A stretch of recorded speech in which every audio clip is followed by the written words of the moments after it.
عصف الأنين بداخلي كم مرة قد ذاق قلبي من أساه محنة تمر وكم كرهت مصابها لكن رأيت الخير يسكب في أنا كم مرة قد ضقت من عظم البال. السلام عليكم ورحمة الله وبركاته. حياكم الله.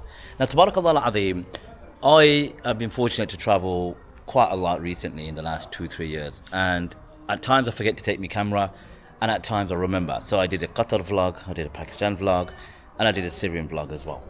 Now, subhanallah, some brothers from Birmingham have gifted me this DJI Action 4, I think it is, and they said, Hajji, when you're going to travel next time, take this with you and just do a little vlog as and when. So I said to myself, oh, okay, no problem. So I don't know how to use it, so forgive me if I kind of mess up a bit, but you know, you could turn it around and, like, you know, show the area as such. Tabarakallah al-azim. So I'm in Morocco at the moment, Maghreb, and inshallah ta'ala, wherever I go in this particular journey, inshallah ta'ala, I will obviously record as and when, you know, showing you sights and stuff. So the weather's gorgeous, as you can see, and inshallah ta'ala, this vlog will be a educational lesson as well. I'll try to obviously go into certain aspects of Tariq, show you sights as and when, and tabarakallah, nice little place. As you, oh, sorry, my finger with all this going on. So currently where I'm staying at the moment, I'm in Ribat as we speak, where the family's from, or my wife's family. So I've never done this before, and I noticed this is kind of like a trend, travel vlogs. Like everywhere you go on TikTok, and you go on Insta, and you go on YouTube, and you see it. Tabarakallah al-azim. So I would definitely go out and record a few stuff. At 11:30 at the moment, so tabarakallah, I'm waiting for the sun to reach its peak, and then I'm gonna go out and, you know, do the usual family stuff, as you know. But what I wanted to highlight, and again, this is a discussion that's happening now, especially for Muslims that are living in the West, about migrating to Muslim lands. Now again, the classical understanding, I've done a video on it about what is Darul Islam, what is Darul Kufr. So whoever's interested, what I'll do, I'll put the card up here somewhere you can watch it. It's very nuanced, and ultimately, living in the West, you're seeing the high rise of Islamophobia. Recently, we know that GB News, you know, was the most viewed, or in ratings or whatever it was. It shows the telltale signs are there. The telltale signs are definitely there. So what we need to do, we need to now think about moving out the West. Now, everyone has their own circumstances. I understand that. Everyone has their own circumstances, family commitments, and whatever else. So it's not, you know, easy to just pack up and leave. But we need to plan ahead. I do believe that. Okay, some can stay for da'wiyah purposes. No problem. No problem. You're willing to take that risk regarding your kids and whatnot. That's entirely up to you.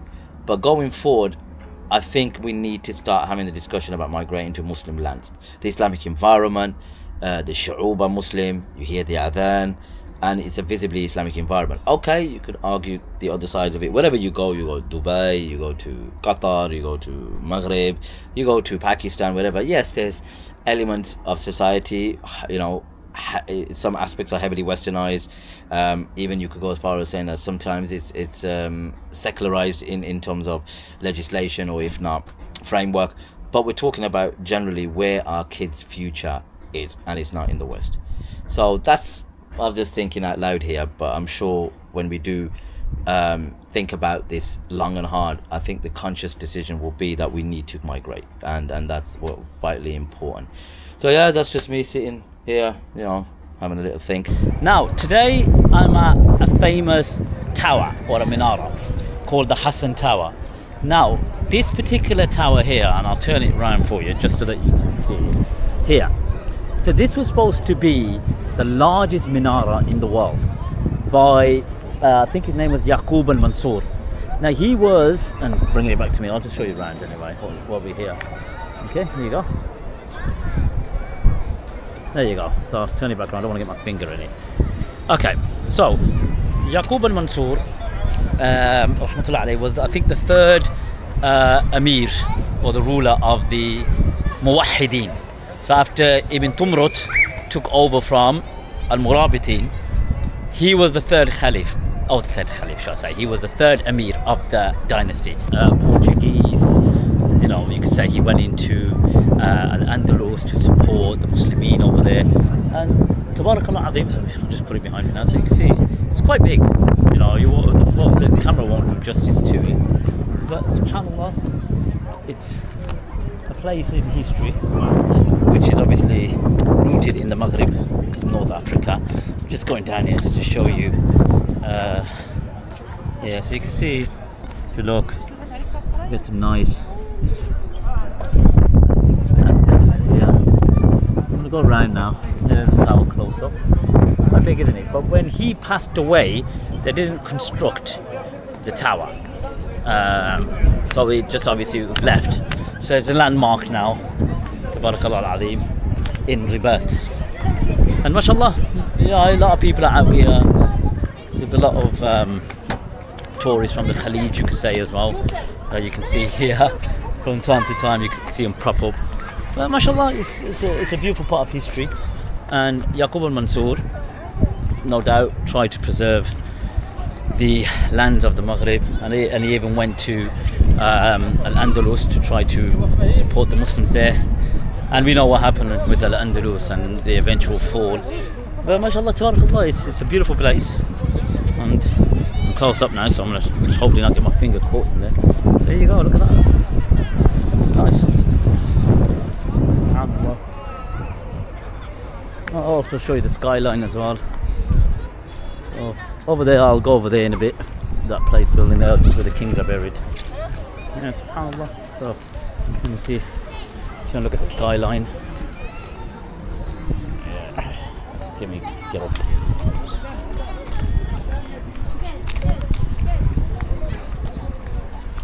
There you go. Skyline there.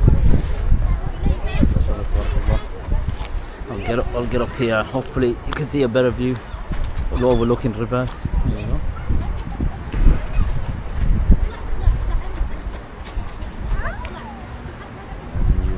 Sort of away.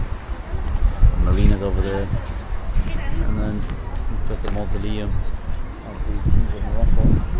Alhamdulillah, Hassan Tower for you. So I'll try to jump up now. Am I high up? Shall I? Go on then. Bismillah. There you go. Not as athletic as I used to be. I'm gonna go over here. Go on then. Let's go over to it. See it close up. And mashallah. Imagine when it was going to be finished, how big it was going to be. Subhanallah.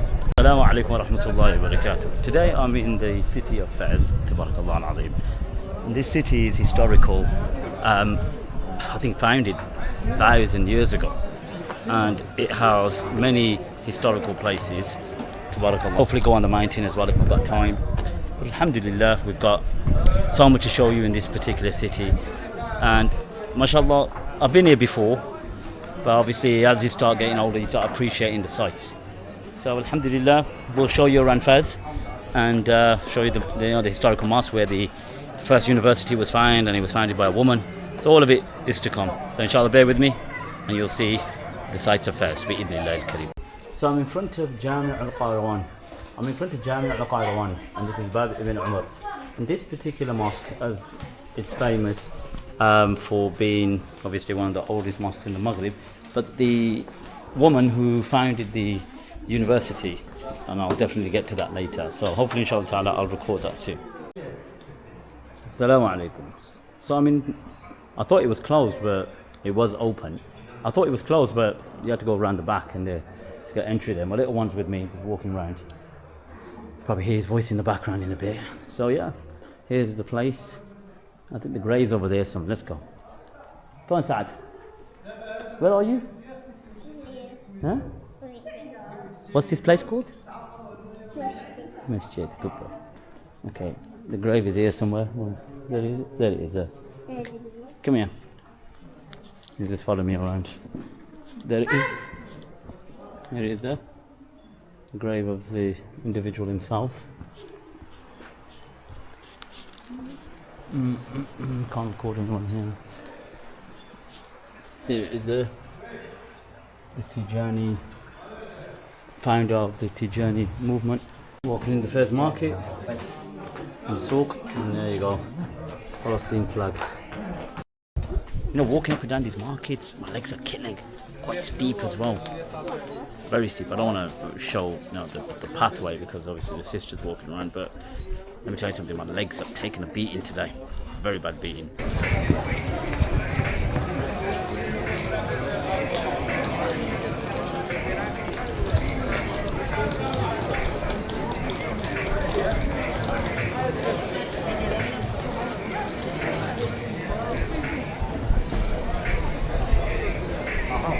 Inside the gate now, Barakallah al-Azim. This is called Bab al-Jloud, and this was developed by the Murabitin. The Murabitin were the dynasty founded by Abdullah bin Yasin. The Murabitin were a powerful dynasty, and they obviously were a Berber dynasty founded by a Tunisian scholar, and it's a very fascinating story. I need to do a video on it. Tabarakallah. Abdullah bin Yasin. There you go. Backdrop here. Abdullah bin Yasin. And the Murabitin, Tabarakallah al-Azim, was one particular individual who was invited by one of the chiefs of the Lamtuna tribes of the Berbers. And the story is quite fascinating. So anyone's got any time to do some research, I'm going to do a video on it, Tabarakallah al-Azim. And this dynasty spread. And then he had prodigies like Yusuf bin Tashfin, Abu Bakr al-Lamtuni, and they spread Islam to like Africa, like Nigeria, and went further down to Mauritania. And this is the fruits of their victories and spreading Islam and manifesting Islam. And then thereafter came another dynasty that overpowered the Al-Murabitin, which was the Muwahhidin, but we're going to get to that in a separate video. So yeah, as you can see, it's quite remarkable architecture.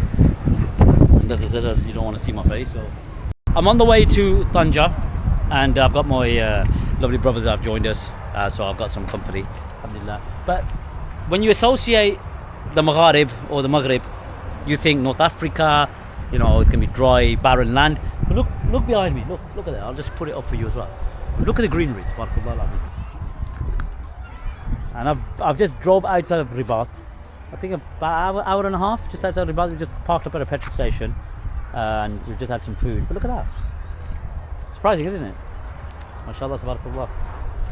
So yeah, lush greenery, and on the way now. Hopefully about 2-3 hours I'll be in Tangier. This car coming, a big lorry. Don't want to get run over. I'm going right to the back. Oh bloody hell, that's close. That's close. Make a right, man. Make a right. They're looking at me. There you go. He's wondering what this guy doing recording. But yeah, so I'll be back in about a few hours, inshallah, when we land in Tangier. Alhamdulillah. So I'm just turning around. I always get my fingers caught in it. There you go. I did it already. There you go. Here's the Mediterranean there with the sunset. SubhanAllah, beautiful. Absolutely amazing. Show the background around as well. There you go. Beautiful place, tabarakallah. SubhanAllah, just imagine, right? It may not be this particular beach, or it might be others. But when the Muslims decided to spread Islam and to spread the Tawheed of Allah subhanahu wa ta'ala into different lands, they probably all stood up here, the soldiers, and they got all the boats ready, and they obviously made their declaration to spread Islam and to conquer new lands and spread the Tawheed of Allah and the Deen of Islam. And then they just waited, and then from there they went straight to Al-Andalus. Well, first we went to Gibraltar. But yeah, beautiful place, tabarakallah. If you haven't visited, then I'll definitely recommend it, inshallah ta'ala.